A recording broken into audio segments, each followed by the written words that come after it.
Halo sahabat harus nonton, ketemu lagi bersama Mimin di channel yang akan mengulas alur cerita film-film populer.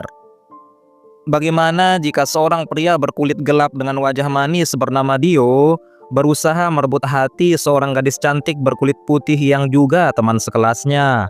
Iya, gadis itu bernama Violet, dikenal cuek dan sulit didekati. Dalam usahanya itu, si Dio pun mencoba berbagai cara, mulai dari pendekatan emosional, menyentuh sisi psikologis, bersikap humoris, hingga menunjukkan perhatian lebih. Akhirnya usahanya pun membuahkan hasil. Meskipun perjalanan mereka akan berujung pada momen yang tidak pantas dicontoh untuk kalangan para remaja. Lantas seperti apakah kisahnya? Mari kita simak setelah pemutaran intro berikut ini.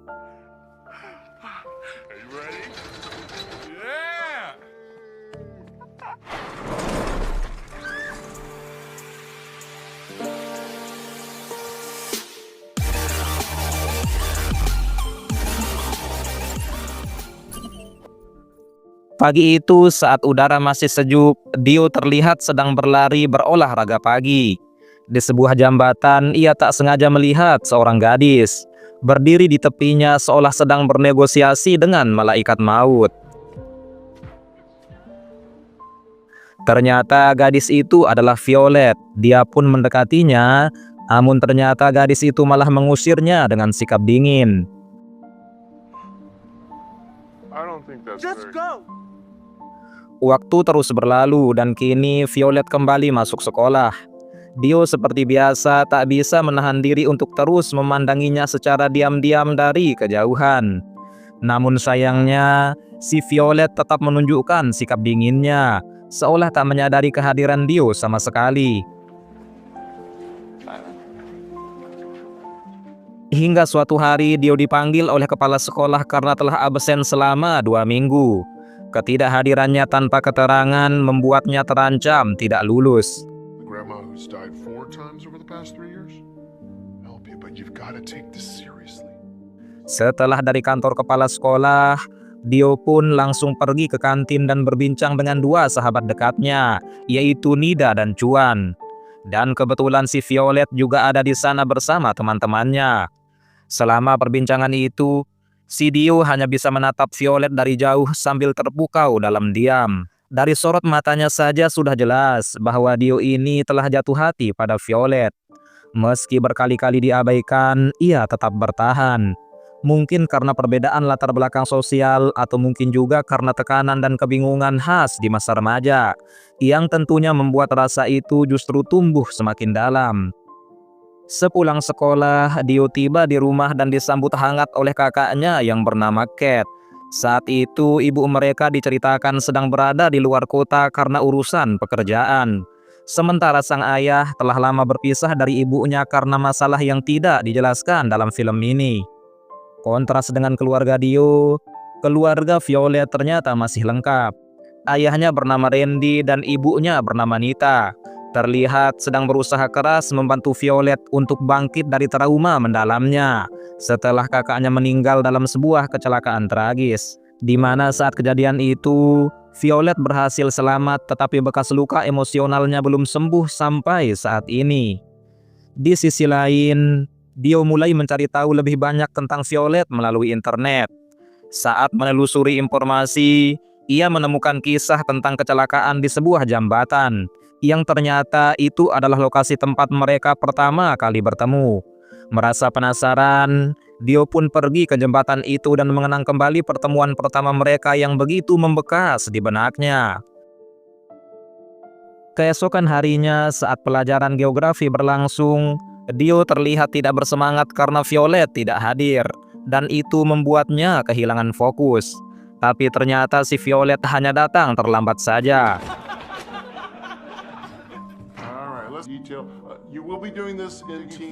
Saat dia akhirnya muncul dan melemparkan senyum kepada Dio, semangat si Dio pun langsung membuncah. Senyum kecil itu mampu menggetarkan hatinya. Dio pun memberanikan diri untuk mendekati Violet, berharap senyuman itu pertanda ia mulai membuka hati untuknya. Namun sayangnya respon Violet masih tetap datar.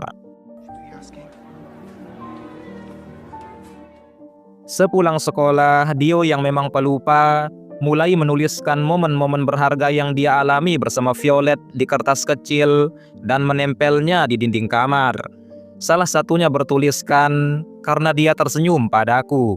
Setiap momen manis selalu ia abadikan, karena menurutnya cinta itu sangat layak untuk dikenang meskipun tak selalu dibalas.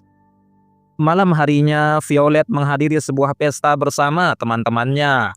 Di sana, ia didekati oleh seorang pria bernama Roa, yang sebenarnya sudah lama juga menyimpan perasaan kepadanya. Tetapi kondisi Violet yang masih belum stabil, membuatnya tidak punya ruang untuk merespon siapapun. Ia memilih pulang lebih awal dan tenggelam dalam pikirannya sendiri. Violet, you know I didn't mean it. Namun saat tiba di rumah, Violet dibuat terkejut saat melihat Dio mengunggah sebuah IG story yang berisi sebuah nyanyian untuknya. Dalam video itu, Dio juga menandai akun Violet. Dan karena merasa risih dan terganggu, Violet pun langsung menelpon Dio, menyuruhnya menghapus video tersebut dan mempertanyakan keberaniannya menandai dirinya, padahal mereka bukanlah teman dekat. Dio pun menjelaskan bahwa ia hanya ingin mengajak Violet bicara secara langsung agar bisa mengenalnya lebih dalam, bukan sekedar menatapnya dari jauh. Dan tak disangka, niatnya itu justru membuka jalan. Violet akhirnya setuju untuk bertemu langsung dengan Dio malam itu juga. Namun saat Dio dan Violet bertemu, Dio pun mencoba mengajaknya untuk mengobrol. Tetapi jawaban Violet sangat singkat, hanya sebatas iya-iya saja tanpa ekspresi. Dari situ tampak jelas bahwa Violet adalah gadis yang sangat tertutup, bahkan terkesan tak tertarik pada siapapun. Meski sempat tersenyum pada Dio, senyuman itu terlihat canggung seolah hanya sekedar basa-basi saja. Malam pun semakin larut dan Dio mulai kehabisan topik pembicaraan. Sebelum mereka berpisah, ia mencoba mengajak Violet untuk pergi ke suatu tempat pada keesokan harinya. Dio berharap mungkin saja dengan pergi bersama, Violet akan mulai membuka diri. Tetapi ajakannya itu malah langsung ditolak mentah-mentah. Namun keesokan paginya mereka kembali tak sengaja berpapasan. Dan hal tak terduga pun terjadi.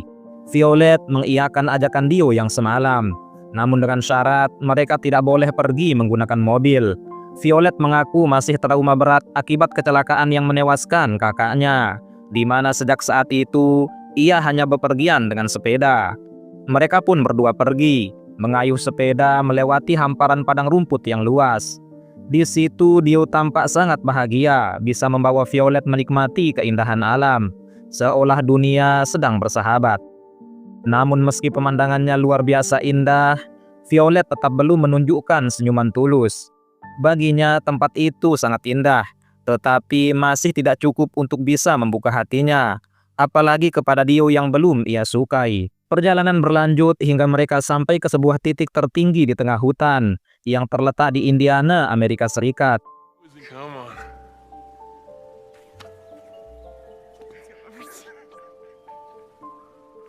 Di sana barulah Violet mulai tersenyum dan menunjukkan rasa nyaman terhadap kehadiran Dio. Sebelum pulang, Dio mengajak Violet untuk mengubur sebuah benda kecil sebagai penanda bahwa mereka pernah berada di tempat itu. Saat itu Dio menatap Violet dalam-dalam dan tak sangka Violet membalas tatapan itu dengan senyuman tipis yang sangat manis. Momen ini memberi pelajaran kepada kita bahwa seberapa dingin dan tertutupnya seseorang, akan selalu ada jalan untuk mengetuk pintu hatinya, asal ada ketulusan dan kesabaran seperti yang Dio lakukan.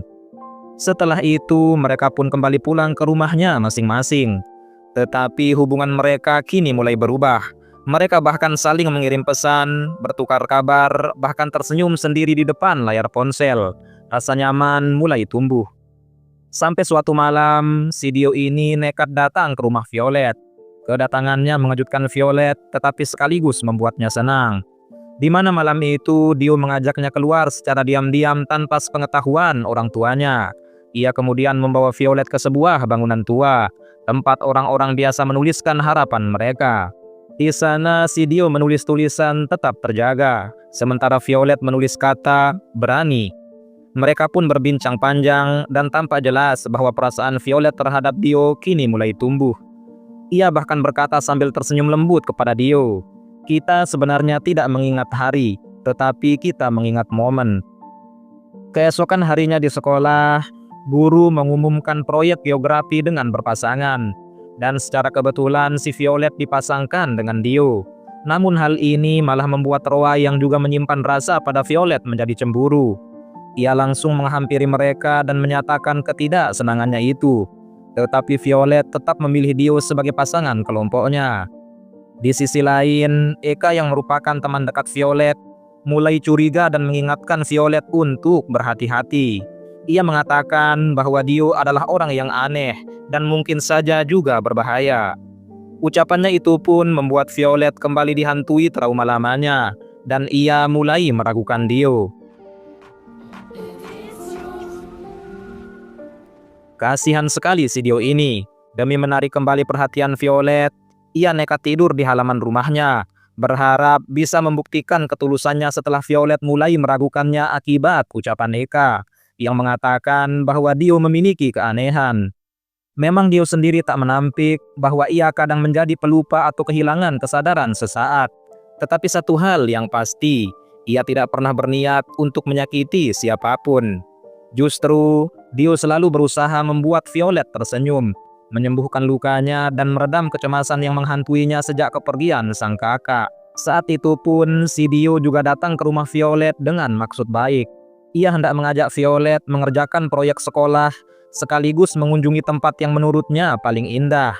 Namun Violet awalnya menolak karena trauma terhadap mobil dan juga keraguan terhadap Dio membuatnya tidak yakin. Meski begitu, Dio terus meyakinkannya dengan janji akan memberikan kebahagiaan. Akhirnya si Violet setuju. Dio pun begitu senang. Meski selama perjalanan Violet tampak tegang dan cemas. Ia perlahan mulai tenang setelah Dio menghiburnya dengan berbagai cara. Saat senyum itu akhirnya muncul, Dio pun merasa bahwa usahanya tidaklah sia-sia. Namun di tengah perjalanan, suasana hati Violet mendadak berubah. Ia teringat kembali akan kecelakaan yang merenggut kakaknya itu, dan air matanya mulai jatuh.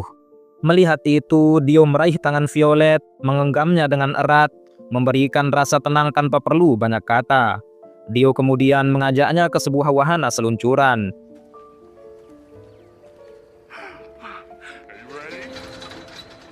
Di sana, untuk pertama kalinya, Violet tampak benar-benar bahagia.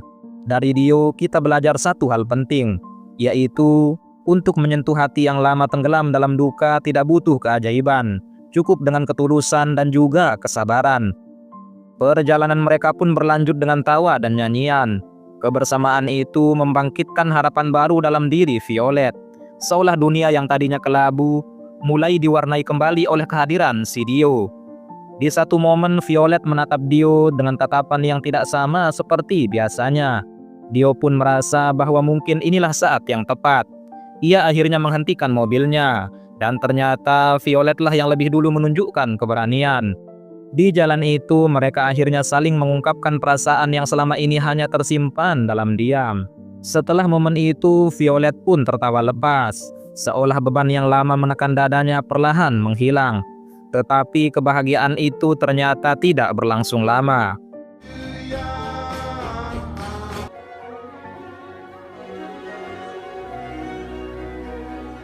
Di mana saat kegiatan sekolah kembali berlangsung, Violet tampak murung karena Dio tidak hadir di hari itu.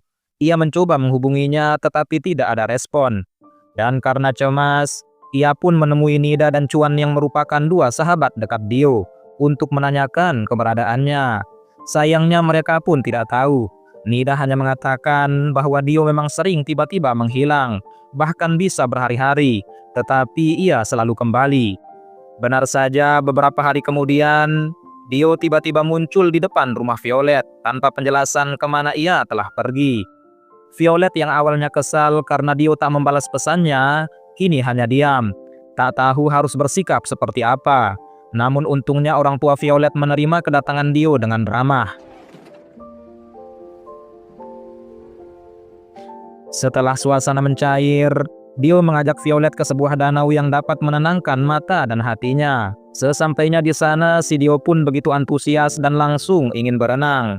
Ia mengajak Violet untuk ikut, meski gadis itu tampak ragu dan agak sedikit malu. Saat Dio mulai membuka bajunya untuk bersiap masuk ke air, Violet yang berdiri di belakang hanya bisa mencuri pandang. Ekspresi wajahnya penuh makna, entah kagum atau grogi atau mungkin juga terpesona.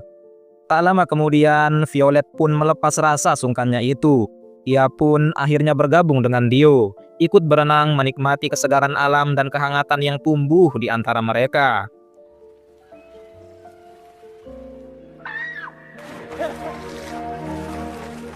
Setelah tubuh mereka mulai menggigil karena dinginnya air danau, Violet dan Dio pun duduk di tepi danau itu, berbincang hangat di bawah sinar matahari yang mulai meninggi. Saat itu, secara tak sengaja, Violet melihat bekas luka di perut Dio. Ia pun langsung bertanya dengan nada lembut dan penuh rasa ingin tahu. Dio pun mulai membuka lembaran kelam masa lalunya, sebuah kisah penuh luka tentang kekerasan dari sang ayah saat ia masih kecil. Ia menceritakan bagaimana ayahnya bisa berubah menjadi sosok yang kejam dan tidak terkendali, hingga meninggalkan luka fisik dan mental yang mendalam. Luka itu jugalah yang membuat Dio menjadi sosok yang terkadang menjadi pelupa, mudah hilang kendali, dan sering tiba-tiba menghilang hanya untuk menenangkan pikirannya yang bergejolak. Namun yang membuat Violet terdiam bukan hanya cerita Dio, melainkan kenyataan bahwa meski Dio menyimpan luka dan trauma yang jauh lebih besar dari dirinya, tetapi ia tetap berusaha keras untuk membuat Violet bahagia. Ia rela mengabaikan luka sendiri demi senyum gadis yang ia cintai. Karena kata orang, memang begitulah cinta yang tulus, memberi tanpa menuntut balasan, meski dalam prosesnya terkadang menyakitkan.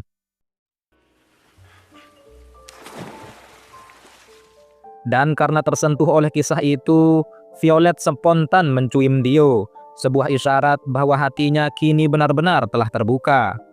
Sepulang dari danau di tengah perjalanan, sebuah tiang listrik tiba-tiba tumbang, memaksa mereka mencari tempat berlindung karena hujan deras dan angin kencang saat itu. Mereka pun menemukan perlindungan di bawah rongsokan kereta tua. Meski dalam kondisi darurat, suasana di antara mereka terasa sangat hangat dan damai. Di sanalah mereka berbagi tawa, saling bercerita, dan tanpa sadar tertidur dalam dekapan satu sama lain. Kemudian pada pagi harinya mereka terbangun dalam kepanikan. Keduanya kaget menyadari telah menginap semalaman di tempat itu. Dio pun merasa sangat bersalah, terutama kepada orang tua Violet yang mungkin saja cemas atau kecewa. Perasaan bersalah itu pun membuat Dio menjadi murung. Ia mengurung diri di kamarnya, bahkan mencoba menenangkan pikirannya dengan berlari dan juga merenung. Di sekolah, kejadian lain menambah beban hatinya.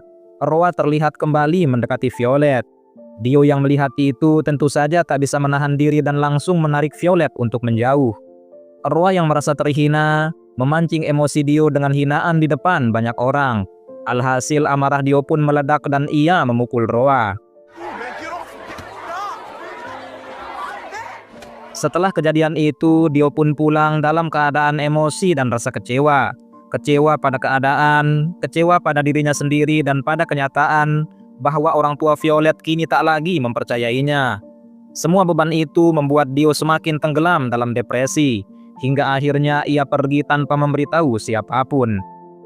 Sementara Violet yang mulai merasa cemas karena pesannya tak kunjung dibalas, akhirnya memberanikan diri untuk datang ke rumah Dio. Namun di sana ia hanya menemukan si Cat, kakak si Dio. Karena terlalu khawatir, Violet pun memutuskan untuk tinggal sementara di rumah itu dengan niat menunggu Dio kembali. Namun hingga malam si Dio tidak kunjung pulang. Hari demi hari berlalu dan Dio masih tak kunjung muncul.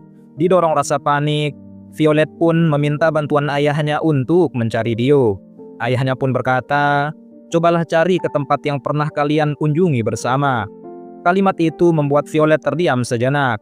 Instingnya langsung mengarah ke danau tempat terakhir mereka bersama. Dan akhirnya, si Violet pun bersegera menuju ke danau itu.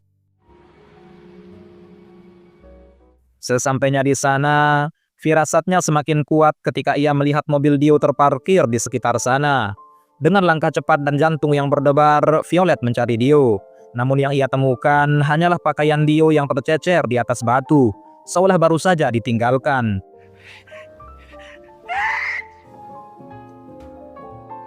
Di titik itu, kenyataan pun mulai menghantam Violet. Dio ternyata telah menyerah pada hidup. Luka yang terlalu dalam, bebannya yang terlalu berat, dan kehilangan harapan membuatnya memilih jalan sunyi, menyatu dengan alam yang dulu ia cintai. Dan kisah mereka pun berakhir di situ. Sebuah cerita tentang cinta yang katanya tulus, luka yang tak terlihat, dan pengorbanan yang diam-diam, dengan akhir yang meninggalkan kesan pedih dan mendalam. Namun satu hal yang pasti, apapun alasannya, kita tidak boleh mencontoh seperti yang dilakukan oleh mereka berdua. Terlebih apa yang telah dilakukan oleh si Dio dengan COD-an langsung dengan malaikat maut. Oke teman-teman, demikianlah alur cerita dari film All the Bright Place. Semoga kita dapat mengambil pelajaran berharga dari film ini. Akhir kata, Mimin izin pamit dan sampai jumpa lagi di video selanjutnya.